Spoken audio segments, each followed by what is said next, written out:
का मानव देह प्रभुने तुझे दिया, मानव देह प्रभुने तुझे दिया, माया किया सोया जमाना होया, माया किया जमाना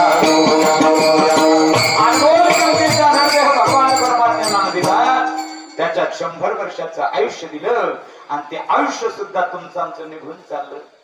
आयुष्य जात आहे महा काळ जपत सेवा स्वहिताचा भरवहा ध्यानी रहा श्री हरीच्या. आयुष्य निघून चाललंय बाबा. कसं निघून चाललं सांगू? एक मिनिट लक्ष देऊन ऐका. अनमोल किमतीचा अनर्देह भगवान परमात्म्याने दिला, त्याच्यामध्ये 100 वर्षाचं आयुष्य दिलं आणि ते आयुष्य तुमचं आमचं निघून चाललं. कसं निघून चाललं? नरजन्म विषय वडिला शेवटी अधोगती पावला, खेळण्यात दहा गमविले. ऐकाकडे लक्ष देऊन ऐका बरं. फार गोड सांगतोय मावल्या हो, कीर्तनामध्ये बोलू नका. 100 वर्षाचं आयुष्य भगवान परमात्म्याने दिलं, ते आयुष्य तुमचं आमचं कसं निघून चाललं चित्र डोळ्याच्या समोर.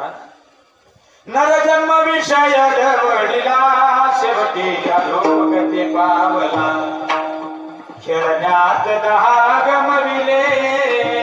10 वर्ष तुमच्या आमचे खेळण्यात निघून जातात. आता हे बसलेत नाही तर अमर अकबर यांनी खेळण्यात 10 गमविले, 20 लग्न झाले, 30 वेळ वाढला, शेवटी अधोगती पावला. 10 वर्ष माणसाचे खेळण्यात जातात, 20व्या वर्षी लग्न होत, 30व्या वर्षाने काय तर घरामध्ये पाळणा हलतो. 30 वेळ वाढला,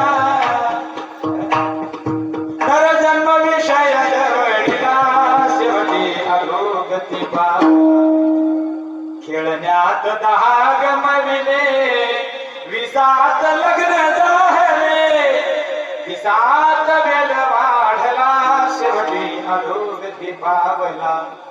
40 हे असे कसे पशुपरी कष्ट करीत असे, 50 उतरली कळा, शेवटी अधोगती पावला. 30 वर्षाचा माणूस असताना असा मुसमुस मुसमुस करतो, पण एकदा 50 वर्षाचा झाला, 50 उतरली कळा. मग अशी गावात जातात, काबड कष्ट करावे लागतात, पहिला सारखा राब राब राबतो. 60 बुद्धी खुंटली, 60 वर्षाचा माणूस झाला की त्याची बुद्धी आणि काय तर खुंटीत होते. आणि मग म्हाताऱ्या लोकांना, ते घरातले लोक म्हणतात आमच्या म्हाताऱ्याला काही कळत नाही. सहज म्हणतात हो बिचारे सहज. हाडाची काढे केली, रक्ताचं पाणी केलं, रात्रीचा दिवस केला, दिवसाची रात्र केली. सगळ्यांनी एकदा विचार करा गड्या, ज्या वेळेला आपण लहान होतो ना छोटे, त्यावेळेला आणि काय तर आपले आई वडील म्हणत होते आमच्या कार्यकाला काही कळत नाही. थोडं मोठं झाल्याच्या नंतर आई वडील आणि काय तर निघून गेले, घरात गृहमंत्री आले. आता गृहमंत्री 4 चौघात म्हणतात आमच्या यांना की नाही काहीच कळत नाही. आणि म्हातारपणामध्ये आपले मुलं म्हणतात आमच्या म्हाताऱ्याला काही कळत नाही. आता मग नेमकं कळतं तरी कधी माणसाला, न कळतच माणसाचा जीव निघून जातो. 60 बुद्धी कुंडली, 70 दृष्टी हरपली, 80 खाटे चटकला, शेवटी अधोगती पावला. 90 म्हणे भगवंता, 90 वर्षाचा झाल्यावर देवाचं ध्यान येतं म्हणते. 90 म्हणे भगवंता, कुठे शोधू तुला रे आता, 100 बुडाल कला, शेवटी अधोगती पावला. ज्याच्यासाठी अनमोल किमतीचा नरदेह मिळाला ते काम करायचं, तसंच राहून गेलं म्हणून तो बराय पाया पडतात. लागून या पाया विनवितो तुम्हाला, करी टाळी बोला मुखी नाम. 100 वर्षाचं आयुष्य सांगितलं, आयुष्य निघून चाललं बाबा. चित्र डोळ्याच्या समोर आणा बरं. आज जे गोरगोमत रूप तुमचं आमचं आहे, हा देह जो आपल्या ताब्यात आहे, हा भजनासाठी दिलाय. पण याचा क्षणाचा भरोसा नाही बाबा, कधी उडून जाईल याची गॅरंटी नाही. क्या भरोसा है इस जिंदगी का, क्या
साथ देती नहीं